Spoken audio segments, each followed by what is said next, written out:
تو برنہم نے بھی اس بات سے صاف انکار کر دیا کہ ایران پر حملوں کے لیے برطانیہ امریکن فوج کے ساتھ اپنا کوئی فوجی نہیں بھیجے گا۔ جی یہ اس سے بھی بڑی الارمنگ پوزیشن ہے امریکہ کے لیے کہ برطانیہ میں سے جو اس کے دفاعی اڈے تھے وہاں تو یقیناً امریکی جنگی جہاز کھڑے تھے، ان کا آنا جانا آمد و رفت جو ہے وہ ایران کے لیے کوئی معنی نہیں رکھتی۔ البتہ اگر برطانوی فوجی امریکی فوج کے ساتھ مل کر ایران پہ حملہ کرتے ہیں تو ایران پہلے واضح دھمکی دے چکا تھا کہ پھر امریکہ کے ساتھ ہم برطانوی مفادات پہ بھی حملے کریں گے۔ دوسری طرف یوکرین نے جو کیسپین سی سے، بیسیکلی کیسپین دنیا کی سب سے بڑی جھیل ہے جسے ساتواں سمندر کہا جاتا ہے، اور کیسپین سی جو ہے یہ رشیا کے ہی بارڈروں میں ہے، رشیا کا ہی حصہ اسے سمجھا جاتا ہے زیادہ تر۔ کیسپین سے گزرنے والا تیل بردار ایرانی جہاز جس پہ میزائل مارے تھے یوکرین نے، عباس عراقچی صاحب ایران کی طرف سے جب ان کو اس کے جواب میں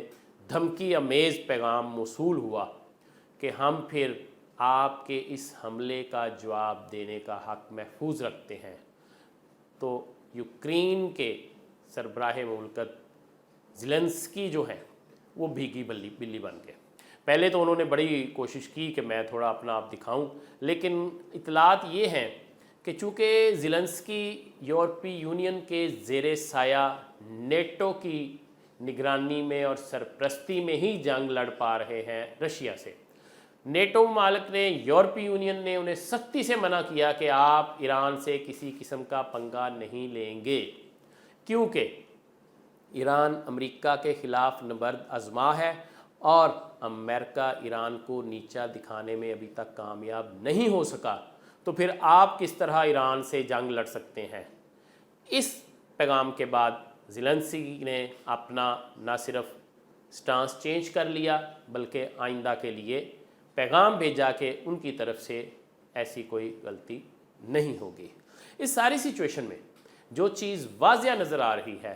کہ امریکہ صرف اور صرف اپنے مفادات کے لیے ہی جنگ کرتا ہے، اپنے مفادات کے لیے ہی دوستی اور دشمنی کرتا ہے، لیکن عرب ممالک پہ اس جنگ کا جو اثر پڑا ہے اس کے نتیجے میں پہلے سعودی عرب پاکستان کے ساتھ دفاعی معاہدہ کر چکا ہے، آج کویت کے ساتھ بھی پاکستان کا دفاعی معاہدہ ہونے جا رہا ہے۔ جی کویت نے جو گزشتہ کئی ہفتوں سے پاکستان سے دفاعی معاہدہ کی درخواست کی تھی، جس کے تحت کویت پر حملہ بھی پاکستان پر حملہ تصور کیا جائے گا۔ پاکستان نے اس معاہدہ کے لیے نہ صرف رضامندی ظاہر کی بلکہ معاملات کو آگے بڑھایا گیا۔ ناظرین، اس کے بعد قطر جو کہ پہلے ہی پاکستان سے درخواست کر چکا ہے کہ میرے ساتھ بھی آپ متفقہ طور پہ مشترکہ دفاع کا معاہدہ کریں۔ اس سے قبل بحرین، متحدہ عرب امارات بھی یہ خواہش ظاہر کر چکے تھے۔ علاوہ ازیں خطے میں سب سے پہلے پاکستان کے ساتھ دفاعی معاہدہ کرنے والا، ایم او یو سائن کرنے والا ملک بنگلہ دیش۔ بنگلہ دیش میں 1000 ایکڑ پر 1000 ایکڑ پر ایئر فورسز کے لیے دفاعی رن ویز کی تعمیر جاری ہے، اور بنگلہ دیش کے اس ایئر فورس اڈہ پہ پاکستان اور چائنا کی ایئر فورسز اور جہاز کھڑے ہوں گے، اور بنگلہ دیش تیسرا ملک، یہ ٹرائیکا مل کر بنگلہ دیش کی حفاظت کے لیے یہ فضائی معاہدے کو تکمیل کی طرف لے کر جا رہا ہے، جس پہ عمل درآمد ہو رہا ہے۔ اسی طرح ازبکستان، قازقستان، تاجکستان کے علاوہ بہت سے مسلم ممالک جن کی تعداد 20 سے زیادہ بتائی جا رہی ہے۔ ناظرین، یہ بہت اچھی خبر ہے پاکستان کے لیے، استحکام پاکستان کے لیے، کہ اگر 20 سے زائد ممالک کے ساتھ پاکستان کے دفاعی معاہدے ہوتے ہیں تو ان تمام ممالک کو مجموعی طور پہ پاکستان 400 سے زیادہ JF Thunder 17 فراہم کرنے جا رہا ہے، اور ان کی کل مالیت اور ادائیگیاں جو ریمیٹنسز آئیں گی پاکستان کو، جو زر مبادلہ آئے گا، وہ پاکستان کے مجموعی قرضوں سے 8 گنا سے بھی زیادہ ہوگا۔ ناظرین، پھر کہاں کی یہ غربت اور معاشی بحران، یہ آپ کو کہیں پاکستان میں سننے کو بھی نہیں ملے گا۔ تھوڑا صبر کریں، اچھی خبریں آ رہی ہیں۔